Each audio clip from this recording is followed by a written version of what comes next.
Hello. I'm making a video, and in this spruce tree are 4 doves. I don't know if it's this monitor can pick this up. 4 doves are sitting in the crown of the tree. 5 doves. 5 doves are sitting there, my beautiful gods.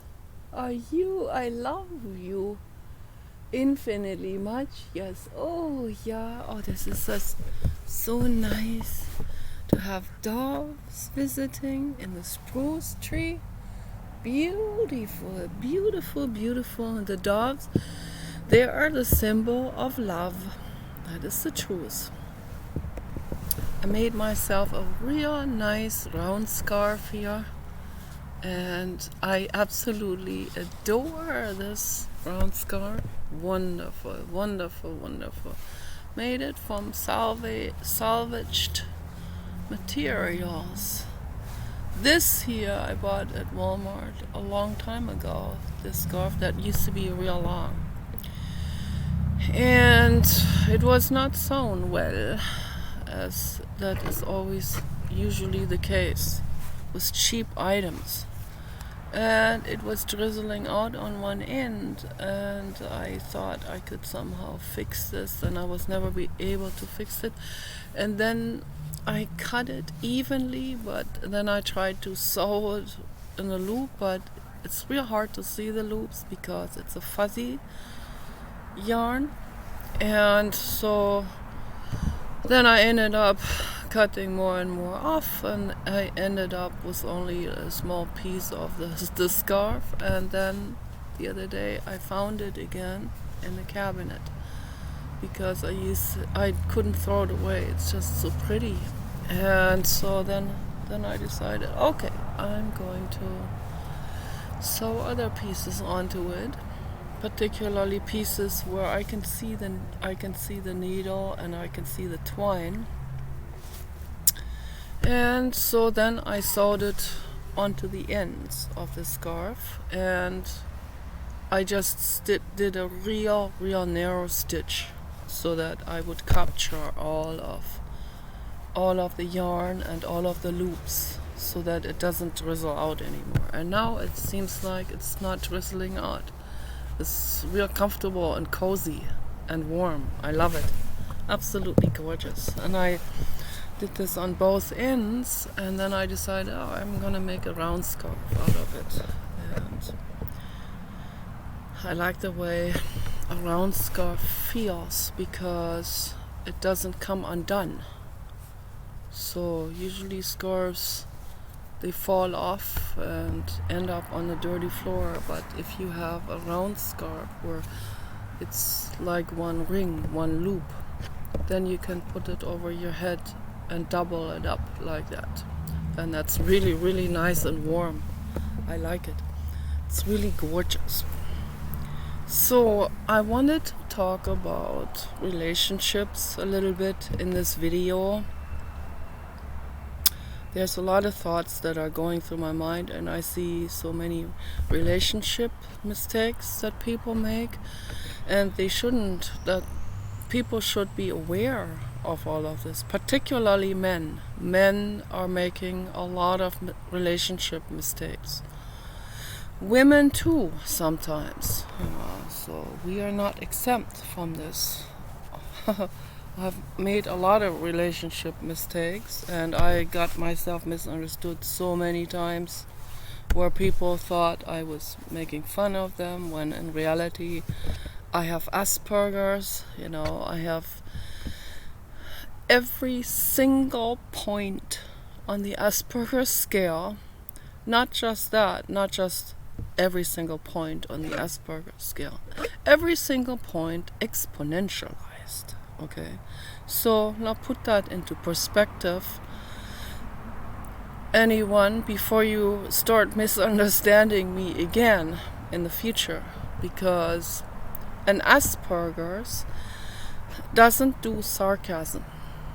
Okay, I wonder if my grandmother had Asperger's too, because she didn't do sarcasm. She didn't like sarcasm,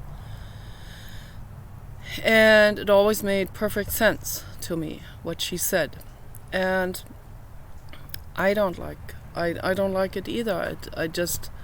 I think this is it's a form of passive aggressiveness. It's unresolved emotions that snarl out in my personal view, inappropriate way. So it's not necessary, and you also make yourself misunderstood. It's almost like you're trying to put someone down without being seen as putting someone down. It's an extremely convoluted, twisted, and dishonest way of communicating with people. I mean, really, really, really dishonest way of trying to please your ego, and that makes the other person not seen and felt and heard at all. It's usually, in most cases, it's men doing it with women. That's what I observed. There are some women that are sarcastic too. I've seen those. I stay away from those. I can't hang out with people that are sarcastic. And it's usually out of women doing it to women. It happens out of jealousy. My mother has done that with me my whole life. And then I met other women that were doing it too, and I walk away. I can't hang out with those. I can only hang out with people that see me, hear me, and feel me. Okay? And that understand who I am, what my mental illness is all about, what my struggle is all about. And only people that care about animals. Those are the only ones I can hang out with. Okay. And so then in the end, there's no one to hang out with. It's like there's so many people here, right, in this neighborhood. It's just the neighborhood is loaded with people, overloaded, totally overpopulated. Yet no one there for me to hang out with. This is very sad, okay? And that's one reason why I prefer to be in the desert. Because in the desert, there aren't very many people. And the few people that I meet there in the desert, I mean, obviously there are some communities, and they have a couple of thousand people, but not a couple of million people, okay? That's a big difference. And the people that are there, they're very withdrawn. They keep to themselves. They don't socialize very much. It's those type of people that move there, because they move there for the same reason Paul and I are gonna move there. Okay, so for exactly the same reasons. They don't want to be bothered. They want to be left alone.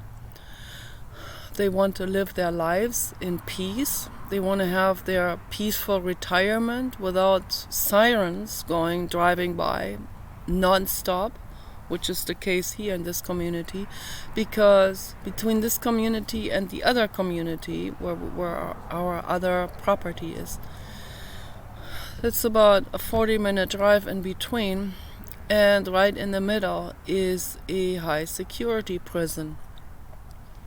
And then what do these people do? What do the families of the prisoners do? They move to this community.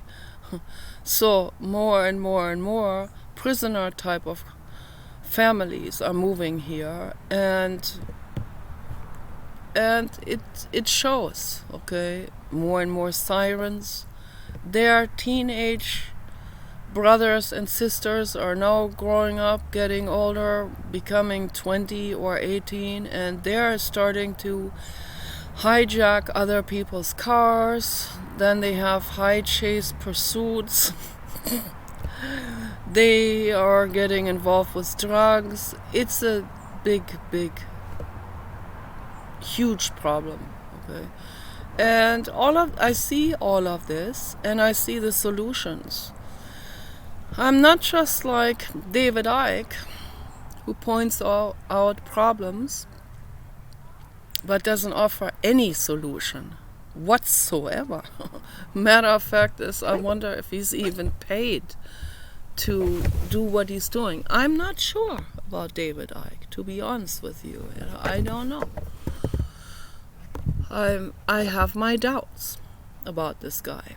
So I don't know what he's thinking and what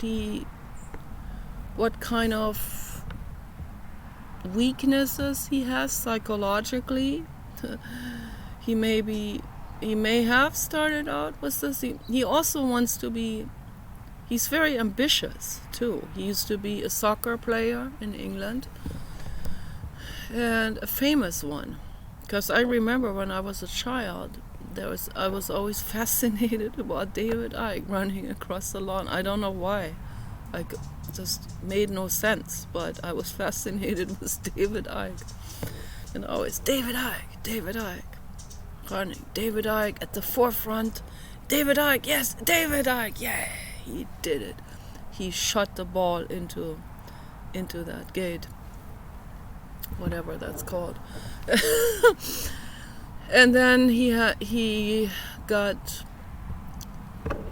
some sports injuries, or he got some complications with his legs, something like overdid.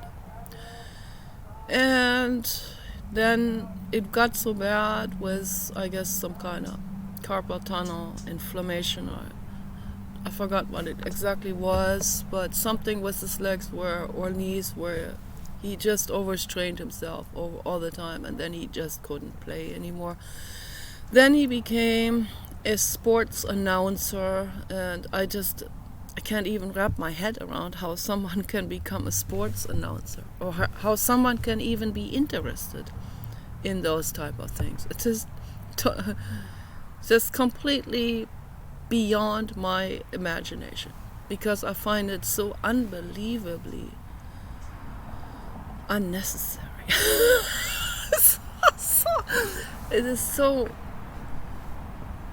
It's farcical. It doesn't make any sense. It doesn't even offer beauty. It's just it's like being part of the corporate agenda, or anyone who can make money on competition sports. I mean, I don't trust these people. Something is not right with those people. Yeah, so, but the majority of people think they are the norm. The majority of people think they are awesome. They celebrate them, and they don't think twice about how incredibly ridiculous competition sports are. It's like competition sports teams going against each other, and in the local communities I see this, like Lakers against the Ducks.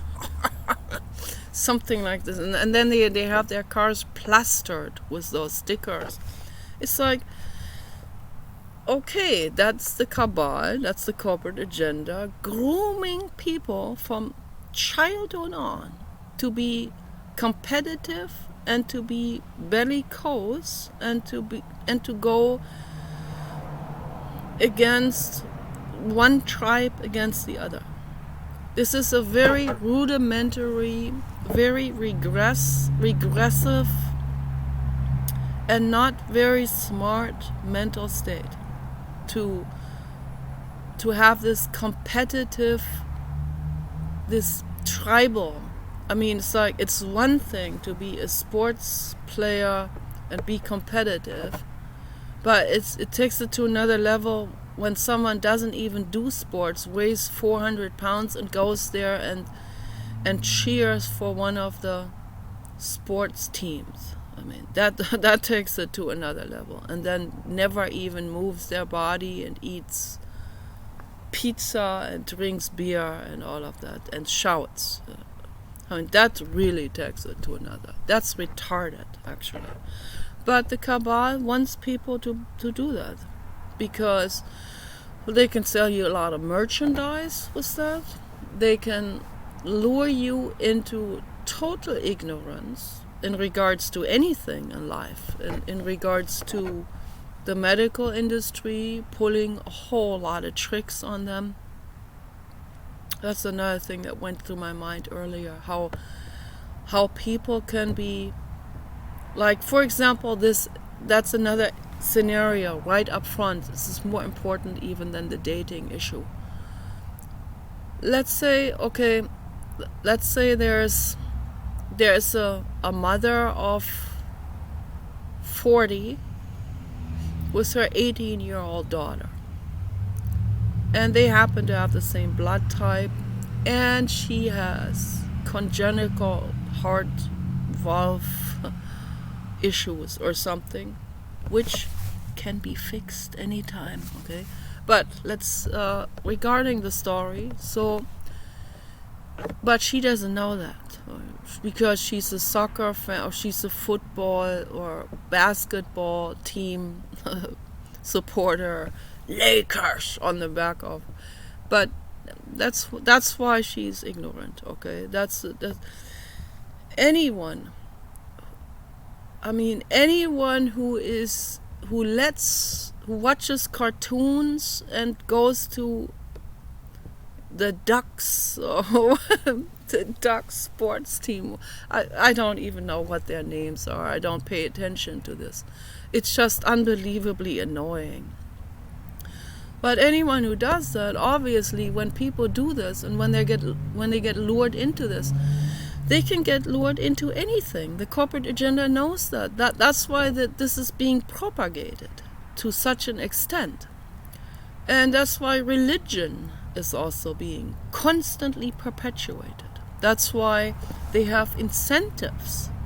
I don't know who started that, Jimmy Carter or something, who was retarded, by the way.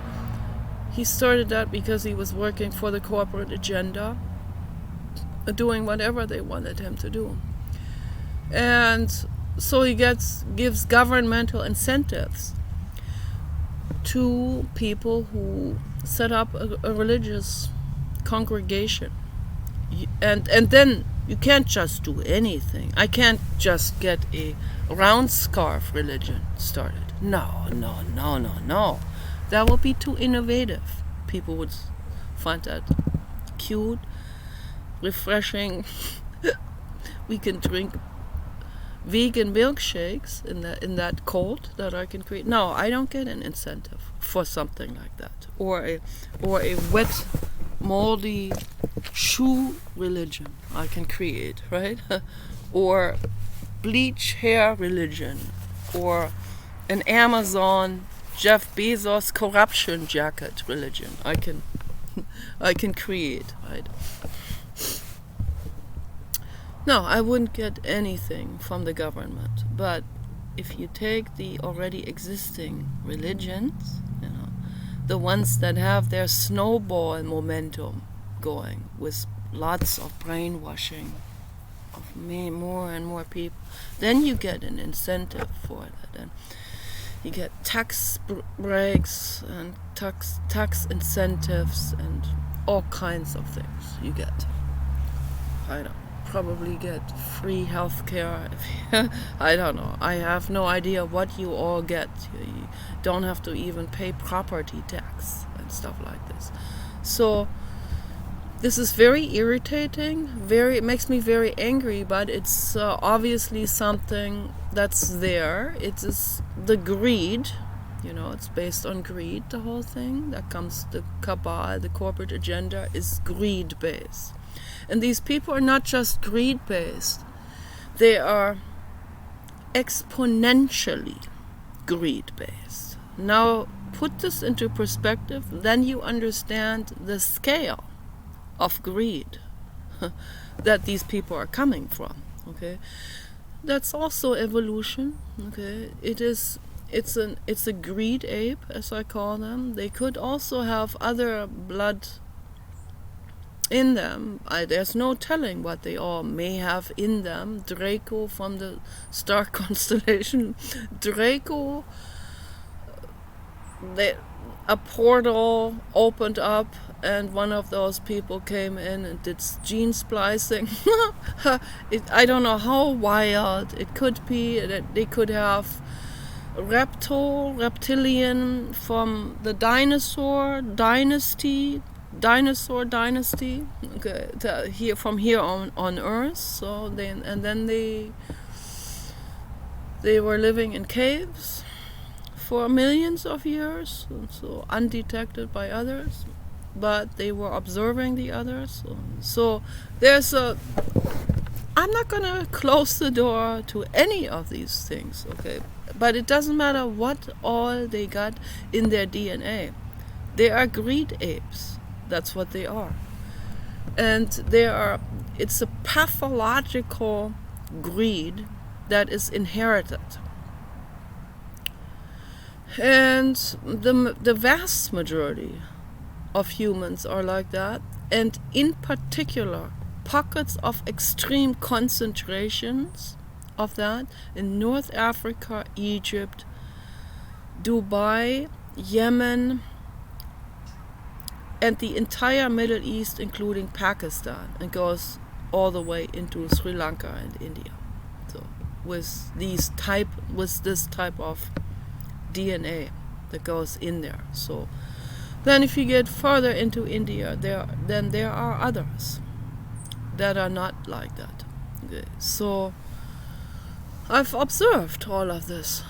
This is highly interesting to me. So this is definitely has to do with an evolution and with some convoluted evolutionary twists and turns here and there throughout history. But it is what it is. It still is pathological greed, whether they have a large Draco percentage or not, and say we are Draco, that's our weight. It's still pathological greed. Okay, so I'm not gonna let you get off the hook. Any of you, Jeff Bezos. I like the jacket here, but I bought that jacket when I still liked Jeff Bezos. So no, Jeff Bezos, there's no way I can buy anything from Amazon. I don't want to buy from Amazon anymore. What he's done to Elon Musk, the constant never-ending lawsuits that are totally trivial and frivolous lawsuits to slow Elon Musk down. This should be illegal, something like this. Or to try to sabotage Elon Musk, always sabotaging, and he is in bed with Bill Gates, not physically corporate in bed, okay, and with Sam Altman. These people they are all doing a think tank together against anyone who is powerful and kind-hearted. Because those are the people that they fear the most. Elon Musk and Donald Trump and Wayne Pacell and Robert Kennedy. Those are the ones they fear the most. Powerful players that are deeply kind-hearted. Okay. Those are the ones on their red list. Those are the ones they want to sniper. And they have many times throughout history, okay, and you know it. So which side do you want to be on? Do you want to be on the side of the sniper cabal, or do you want to be on the side of the good Samaritan who stands up for justice and who wants to make the world a better place? It's up to you. Well, I know which side I am on. I'm on the side of Elon Musk and Donald Trump and all the good people. So, anyway, I want to get to the scenario. Mother 40, daughter 18. She just had her birthday and she's all celebrating and happy because now she can choose to give her mother an organ or whatever, her heart or liver or whatever. Or let's say it's a liver, which can always be fixed. Always. There was a doctor who used to do a lot of liver transplants. He found out about Dr. Schultz. He found out about the holistic practitioner, Dr. Richard Schultz. He read all about it. He got into it. He promotes Dr. Schultz now, and he is not doing surgeries anymore. Every single person that comes to him now is healing their liver naturally, because he's prescribing them the cure package from Dr. Schultz. He's not. No, that's an outstanding person, because he's not getting an incentive for that from anything. He's not getting money from Dr. Schultz for that. He's the one helping Dr. Schultz and making the world a better place. So that is one heck of a rare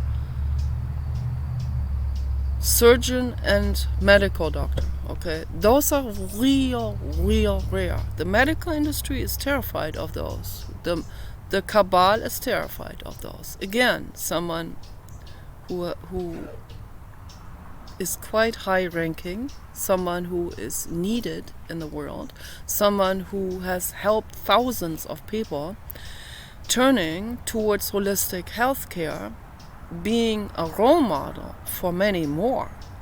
The medical industry is absolutely petrified about those people, because those people can be a game changer for the whole world. And the cabal doesn't want that, because they want you to be dependent on their criminal services, on their criminal toxic drugs, and on their criminal surgeries. Doing a surgery that can be prevented is a crime on my ward. Okay, so that surgeries should be reserved to absolutely rarest situations, when someone breaks their leg and the bone is completely fractured, and let's say the bone is misaligned through an accident or something. That's when the surgery is needed. That's when that has to be fixed. Okay, or when a blood vessel gets somehow severed. That's what happened to Baby Dog recently. Then we have no other choice. When the blood vessel, the coagulation can't keep up, the healing process cannot keep up with the blood spurting out. That's when you have to go to an emergency surgery. Okay, then that's when it has to be sewn together. Okay, that's what they did, and that fixed it. Okay, so it was dramatic. I thought I was gonna get a heart attack. It was so terrible. But that's when it's needed. Okay, only in cases like this, when someone has liver problems or even heart problems, where they have the heart is completely clogged up or something, and then they can't breathe anymore. Okay, here's what you do. Okay, you unclog it. That's what you do. Not by going through under the knife and having a stent embedded or something, or having you cut up or a blood clot removed surgically. First of all, you can die from that. Okay? Anytime. It's unbelievably dangerous. And it's a monster of an operation. Monstrous. It's obnoxious. It's horror movie. But most people don't even understand. They're not informed about it. I was surprised when I saw that they were showing on PBS a long time ago.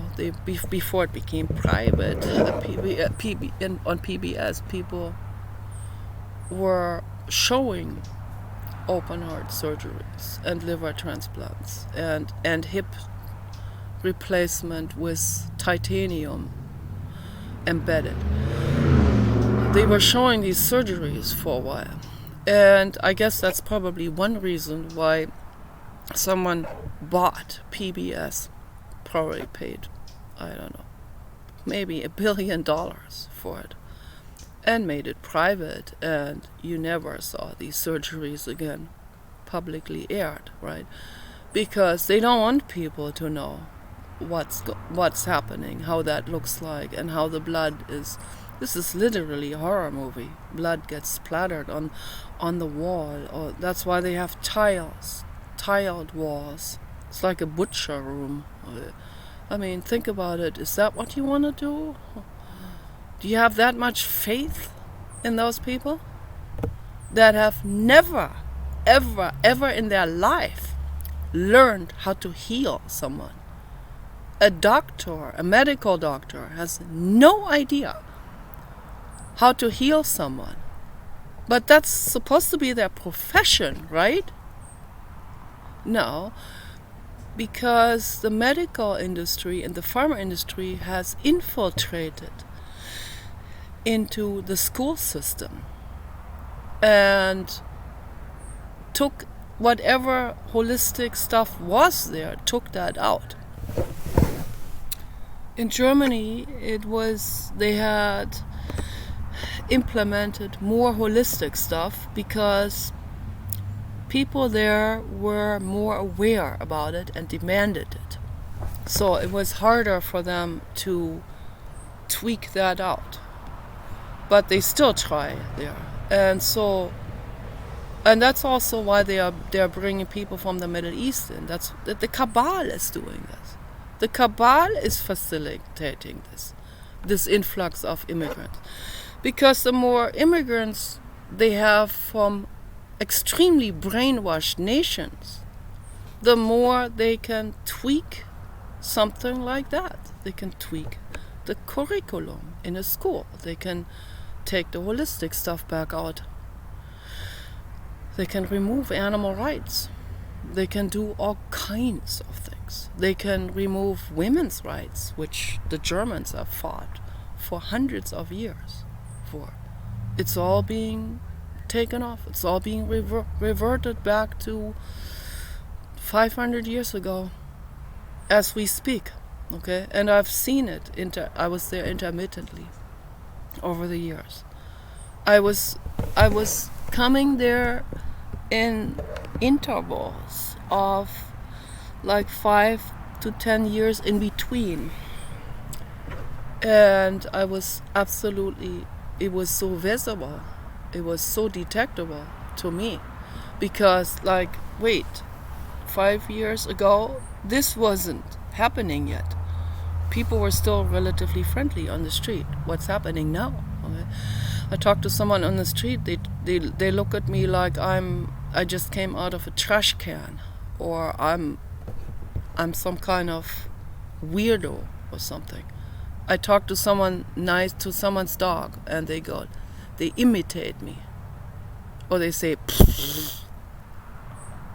I mean, it's like I haven't seen that when I was growing up. I've seen there are some jerks, but it was not the norm.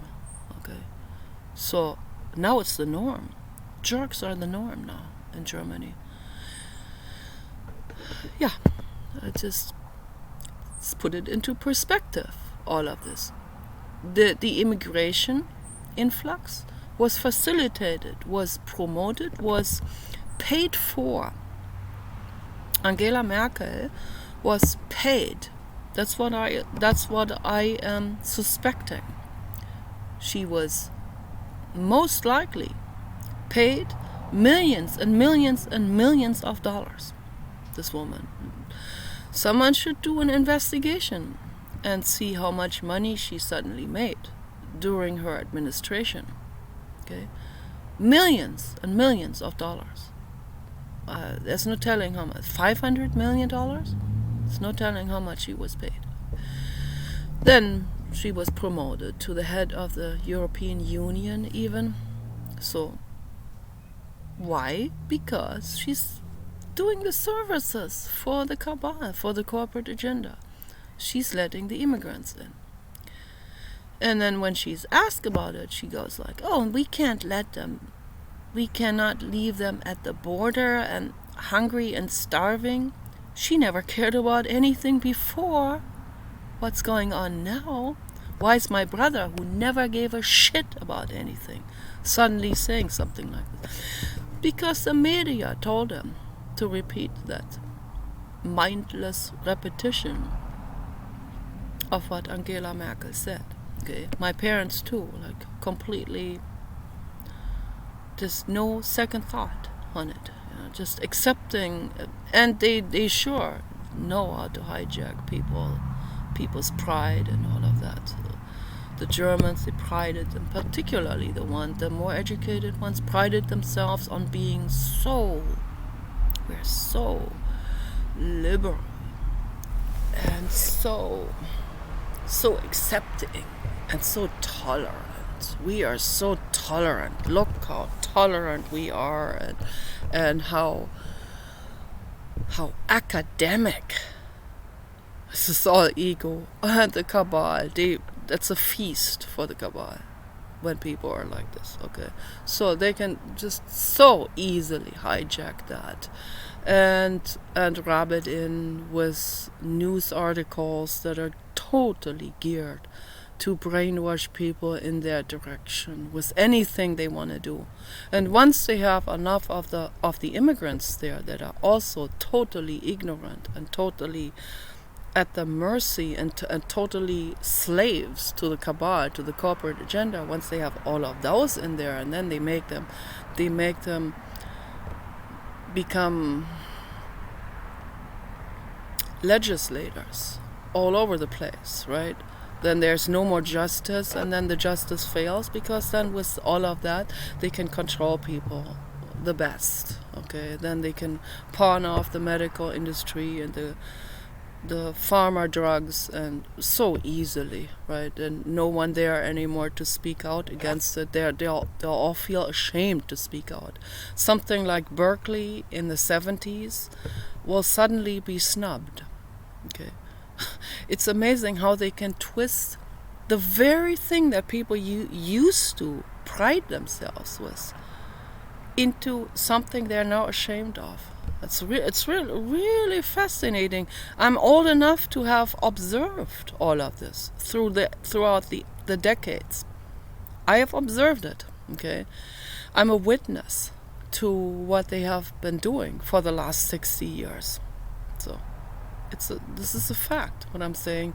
Pay attention to all of that. Pay attention.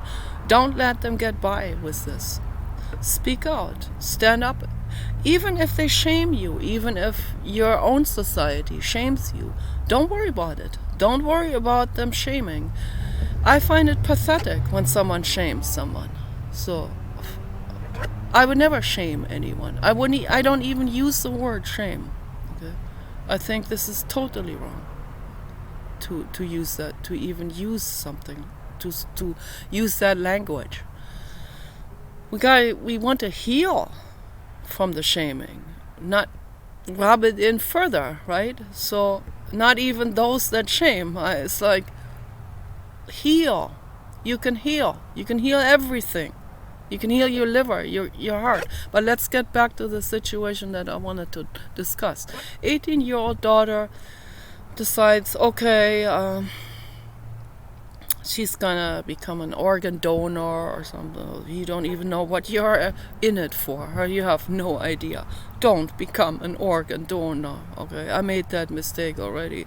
So, but because I'm 60, and they know that, maybe my organs are still really good, right? But when they see, they go by statistics. So when they see 60, they're not necessarily gonna hunt my organs. So, but someone who's 18 and they see that on their chart, oh, they're like, here's an organ donor for you, a clandestine operation, So that person, not known by anyone, oh, here, she doesn't even have family.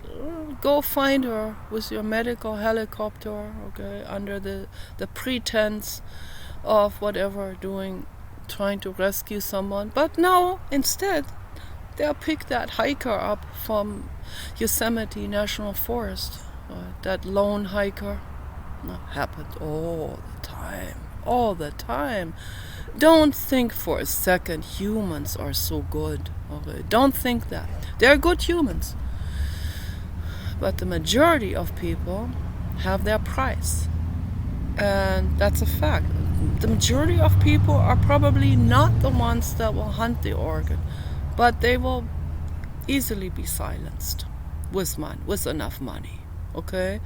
And if you let yourself be silenced, it's what Albert Einstein said. If you let yourself be silenced, and he has seen it firsthand in Germany, if you let yourself be silenced, then you make yourself equally responsible. Maybe you're not equally guilty in the red-handed sense, but you make yourself equally responsible for the crimes that happened. Okay? If you are silenced, if you don't say anything, if you don't go to law enforcement, if you don't go to 60 Minutes or Barbara Walters or Maria Stephanopoulos, I don't know what these people's names are. I don't pay much attention. Okay, but whoever is, go to these people. Go to James O'Keefe. Okay, it's probably that would be a better bet to go to. Right? Go to Megyn Kelly. Go to those people.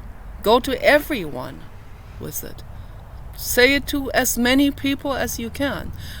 The more people you say it to, the more people you present your case, your investigation.